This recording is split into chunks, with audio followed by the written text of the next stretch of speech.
I will tell you a bit about Bernard. Bernard Cottle was very kind to me when I first arrived at Cooper's Chase. He brought me a clematis cutting and explained the recycling timetable. They have 4 different coloured bins here. 4! Thanks to Bernard, I know that green is for glass and blue is for cardboard and paper. As for red and black, though, your guess is as good as mine. I've seen all sorts as I've wandered about. Someone once put a fax machine in one. Bernard had been a professor, something in science, and had worked all around the world, including going to Dubai before anyone had heard of it.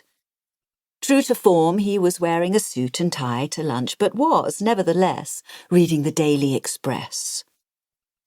Mary from Ruskin Court, who was at the next table, got his attention and asked how much 46 kilos was when it was at home.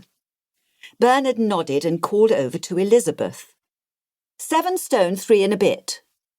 And that's Bernard for you. Elizabeth thanked him and said that sounded about right, and Bernard returned to his crossword. I looked up centimetres and inches afterwards, and at least I was right about that. Elizabeth went back to her question. How long would the girl stabbed with the kitchen knife have to live? I guessed that unattended she would probably die in around 45 minutes. Well, quite, Joyce, she said, and then had another question.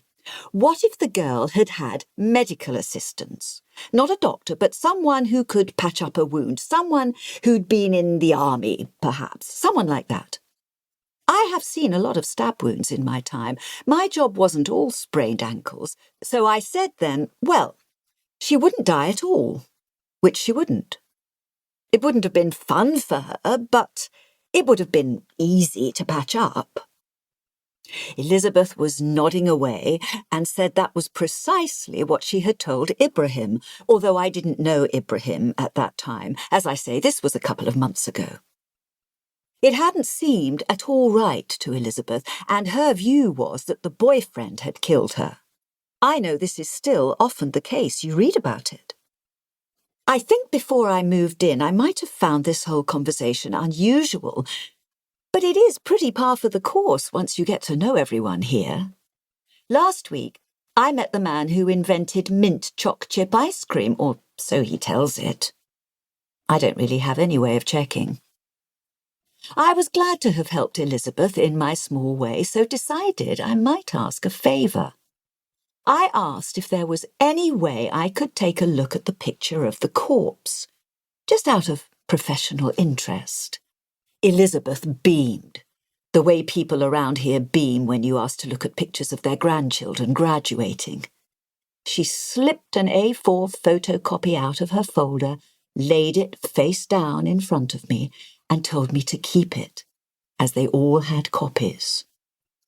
I told her that was very kind of her, and she said not at all, but she wondered if she could ask me one final question. Of course, I said. Then she said, Are you ever free on Thursdays? And that, believe it or not, was the first I had heard of Thursdays. Chapter 2. PC Donna de Freitas would like to have a gun. She would like to be chasing serial killers into abandoned warehouses, grimly getting the job done, despite a fresh bullet wound in her shoulder. Perhaps developing a taste for whiskey and having an affair with her partner. But for now, 26 years old and sitting down for lunch at 11:45 in the morning with 4 pensioners she has only just met, Donna understands that she will have to work her way up to all that. And besides, she has to admit that the last hour or so has been rather fun. Donna has given her talk, Practical Tips for Home Security, many times. And today there was the usual audience of older people, blankets across knees, free biscuits, and a few happy snoozers at the back. She gives the same advice each time, the absolute paramount importance of installing window locks, checking ID cards, and never giving out personal information to cold callers. More than anything, she is supposed to be a reassuring presence in a terrifying